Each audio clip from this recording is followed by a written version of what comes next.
go. I think we're about ready to get started here. Maybe. He takes the bait. He's still there. There we go. We're out here this morning. It's a Sunday morning.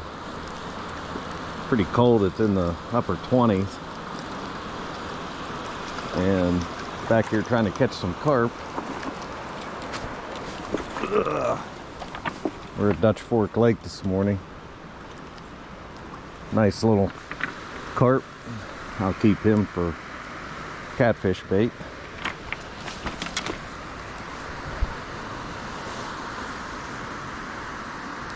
That's about ideal size there.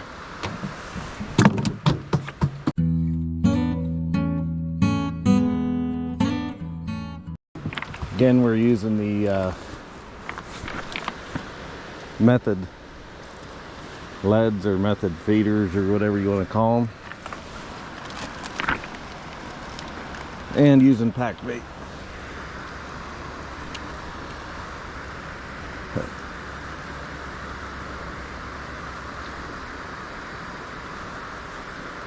Got that all set, ready to go. We'll cast it back out. Try to cast it where casted the other one. That should work.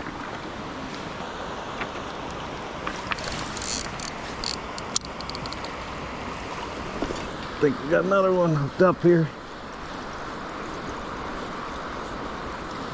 Usually I fish on the other side here, but the water was up a little bit this morning, and if it's being cold, I really didn't want to get wet by accident. So I just stayed on this side. But the unfortunate thing is there's a lot of rock over here. So being a little cold and wet, it's a little slippery. This one's a little better one. I don't know if I'll keep him here.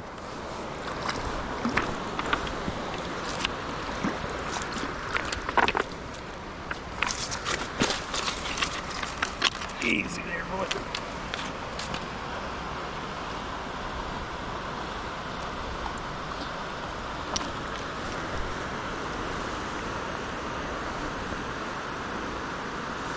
Yeah, he's small enough to keep.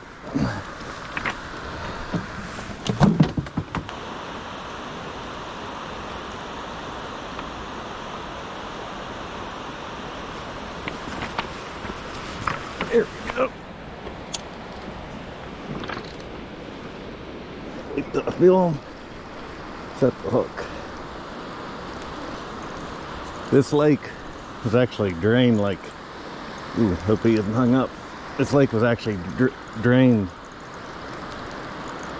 after a hurricane in the early 2000s, and then they finally fixed the dam, filled it back up. That's actually not too bad a one. I'll probably let him go. And after they filled it back up, if you look at the biologist reports, carp and suckers have really taken this lake over. Kind of unfortunately for a lot of the other stuff. So actually good to keep some of these, because if you actually look, they actually are mostly small carp that they get in the nets and stuff. So kind of helping things out, and they do make pretty good bait for catfish. So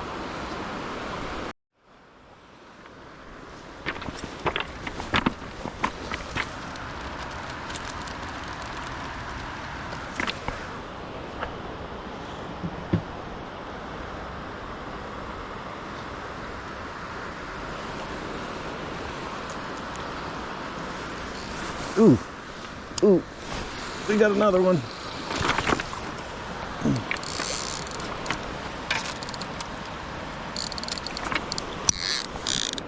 Ugh. I think I missed him. Oh no, he's still there. Must have been swimming towards me. I bird's nested that other line, unfortunately, which isn't good. These carp are funny. Like, I hadn't had any hits for a while, and all of a sudden they seems like they get into a frenzy, and you can catch a bunch of them, and just a short period of time. Easy.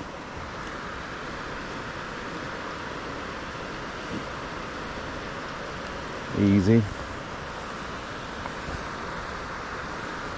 That's a nice small one.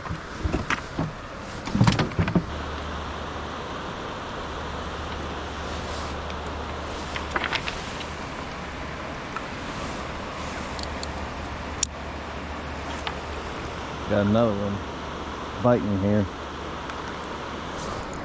There we go. PA Fish Commission, much as we always like to complain about our state agencies, they actually have a pretty good website where you can actually find, from most of the major bodies of water, you can find the biologist reports. You can actually find some pretty good information to see what bodies of water you're fishing, how good the populations actually are, and how big the fish are. That one is just barely hooked, but it worked. Put him in the cooler. Action's been picking up here.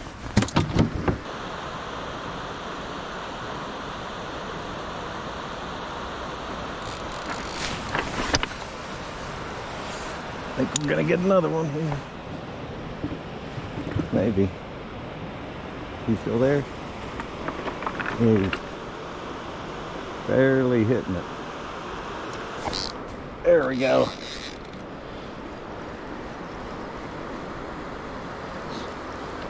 He's taken off with it. The one thing I do here is I use bait casting rods, and I turn the clickers on, because these carp, not quite so much in the winter always, but in the summertime they sometimes make big runs. If you have your bail set, you can lose a rod pretty quickly with especially with a decent sized fish. One this size might not take it in, but always good practice to do that. I think we're starting to get a bite on that one. Yeah. Ooh, yeah, he's running. Ooh. That one really took off there. Uh-oh. It's either decent sized fish or he's snagged.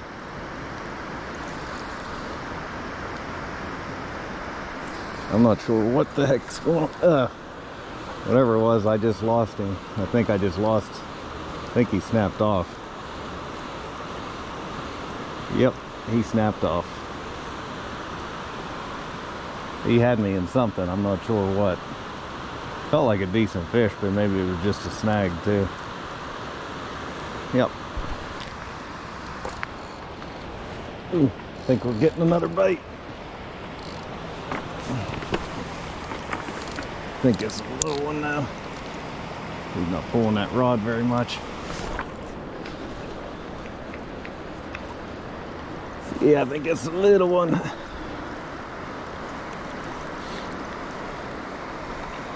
Like I said before, the one key is every time I cast out, I got two different spots here. One kind of out in the middle and then one over towards this wall. And always try to keep it in the same area. Basically, I have two areas for two rods, because the fish, as you're throwing out those method leads, that stuff falls off. You're creating a feeding area. That's actually a decent sized fish. You're creating a feeding area for them that they'll kind of just swarm in. Once these carp get started, they'll all come in and keep feeding. If you can keep hitting the same area. He's gonna shake. That's not a bad sized one. Not too bad. I'm gonna let him go. You can keep hitting that same area. Turn around, buddy, you're gonna go downstream. You can keep catching fish in a short period of time if they're feeding. Oh, got another fish. Can't even get one tied back on. That other rod. He's going. There he goes.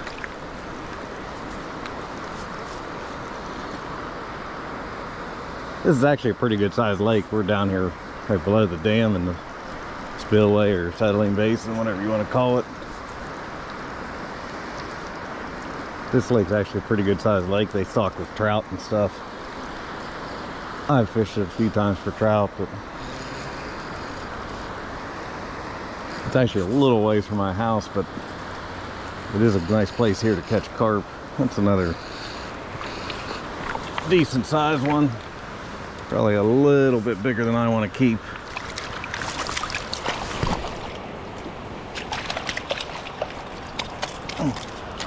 Easy.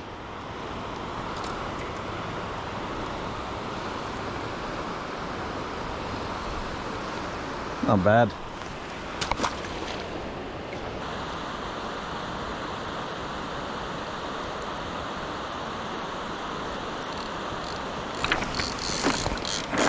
That one's taking it. There we go.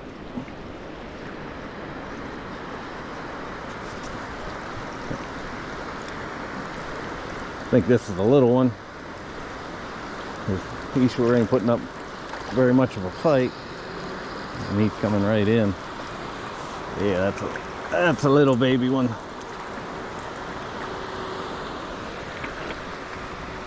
That one, instead of, I usually fillet them for catfish bait. That one I could actually cut in chunks. That one's just about perfect. Well, the action has really died off here. I haven't had a bite for a good while. I tried rebaiting. That didn't work. So I am probably going to call this unless that other rod gets hit here in the next 15 or 20 seconds. But again, just to show you what we're fishing with here. This is called a method feeder. And then this is a hair rig, and it's got a piece of fake corn on the end. So that's the basic setup. You can buy a lot of this stuff off of Amazon, usually where I get it. Not a lot of stores carry it, but we did get some bait today. Looks like we got 6 in there, plus we turned a few back, so all in all wasn't too bad for a quick morning. So catch you next time.